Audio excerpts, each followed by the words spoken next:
प्यारे दोस्तों, आज की कहानी सुधा नाम की एक लड़की की है। सुधा एक बहुत ही आलसी लड़की थी। घर के काम करना तो दूर, वो एक गिलास पानी के लिए भी अपनी माँ पर निर्भर थी। अरे अब उठ भी जा नालायक, 10 बजे तक सोती रहती है। अरे कुछ तो घरेलू लड़कियों वाले लक्षण दिखा। सोने दो ना माँ, क्यों परेशान कर रही हो? अरे भाग्यवान, क्यों मेरी बिटिया को तंग कर रही हो? सोने भी दो इसे। लो, बाप बेटी दोनों एक जैसे हैं। देख लेना, आपकी ये लाडली ससुराल जाके हमारी नाक कटाएगी। मैं कहती हूँ अब भी वक्त है, अपनी ये आदतें सुधार ले, वरना ससुराल में तेरी सास कान खींच कर तुझे सीधा करेगी। वही तुझे सबक सिखाएगी। दुनिया में आज तक कोई ऐसी सास पैदा नहीं हुई माँ, जो सुधा चोपड़ा को सबक सिखा सके। लेकिन होनी को कुछ और ही मंजूर था। सुधा की शादी एक ऐसे घर में हो जाती है जहां उसकी सास एक रिटायर्ड पुलिस वाली थी। अब कहानी में मजा आएगा। हाँ माँ, यहाँ सब बहुत अच्छा है। मेरे ससुराल के लोग भी ना बहुत मिलनसार हैं। ठीक है माँ, मुझे नींद आ रही है, फोन रखती हूँ माँ। ठीक सुबह 5 बजे। अरे जल्दी उठो भाग्यवान, वरना कयामत आ जाएगी।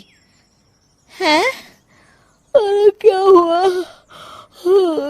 कौन सी कयामत आ जाएगी? अरे मेरी माँ आ जाएगी। तुम नहीं जानती, इस घर में सिर्फ मेरी माँ का हुक्म चलता है। सबको सुबह 5 बजे बिस्तर छोड़कर हॉल में पहुंचना ही पड़ता है। अरे अब इंसान क्या अपनी नींद भी पूरी नहीं करेगा? यहाँ मजाक चल रहा है क्या? तभी वहां सुधा की सास आ जाती है। अटेंशन! मजाक तो तू समझ रही है बाबू, ये मेरा घर है और यहाँ हर किसी को डिसिप्लिन में रहना होगा। अटेंशन! अरे माँ जी, लेकिन इतनी सुबह कौन उठता है? कौन होता है मतलब? हम सभी उठते हैं, रोज उठते हैं, और अब से तुझे भी उठना पड़ेगा। आखिर मैं पुलिस वाली जो ठहरी। अटेंशन!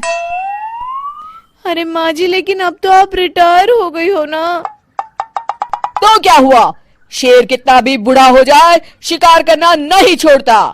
उसी तरह हम पुलिस वाले रिटायर होने के बाद भी अपने अनुशासन में ही जीवन जीते हैं। चलो अब बेकार की बहस बंद करो और उठकर हॉल में चलो। अभी आधा घंटा तुम सबकी परेड चलेगी। अटेंशन! अरे मैं कोई परेड नहीं करने वाली। सुधा की सास अपनी बहू का ये बर्ताव देख झल्ला उठती है। गौर से देख, तू कहां और किसके सामने खड़ी है?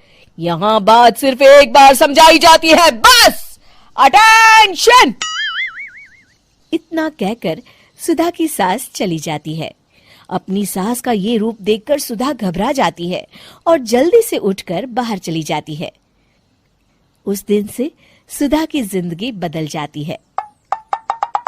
हाय, थक गई मैं तो। ये घर है या जेल? कितना काम करना पड़ता है। लाइए दीदी, 2 रोटियां और दीजिए, मुझे बड़ी भूख लगी है। ठहर जा बहू, ये तू क्या कर रही है? मैंने सबके खाने का हिसाब तय कर रखा है। तुम 4 रोटी से ज्यादा नहीं खा सकती और ये मिर्च मसाला भी नहीं चलेगा। मेरी बहुएं एकदम फिट होनी चाहिए। अटेंशन! क्यों माँ जी, आप हमें दंगल में लड़ने के लिए तैयार कर रही हैं क्या? क्या कर रही हो सुधा? माँ जी को मजाक बिल्कुल पसंद नहीं है। चुप करके खाना खा लो, इसी में भलाई है। इस तरह धीरे धीरे सुधा अपने सास के रंग में पूरी तरह रंग जाती है, लेकिन इसका उल्टा ही असर पड़ता है।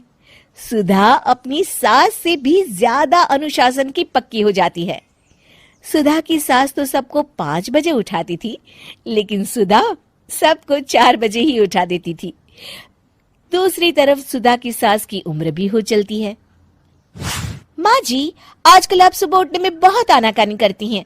मुझे ये सब बिल्कुल पसंद नहीं है। अरे बहू, मैं तेरे हाथ जोड़ती हूँ, भगवान के लिए अब मुझे छोड़ दे। इतने सवेरे उठना और कसरत करना अब मेरे बस की बात नहीं है। माँ जी, आप मैदान छोड़ के भाग रही हैं। आप तो पुलिस वाली हैं। अटेंशन। अरे अब कहाँ की पुलिस वाली, अब तो मैं रिटायर हो चुकी हूँ। बस बहुत हो गया, अब तुम सब जैसे चाहे वैसे जिंदगी जियो और मुझे भी जीने दो। अपनी सास को गिड़गिड़ाते देख सुधा मन ही मन मुस्कुराती है। इस तरह उस दिन के बाद से सुधा के ससुराल वाले एक सामान्य जीवन जीने लगते हैं।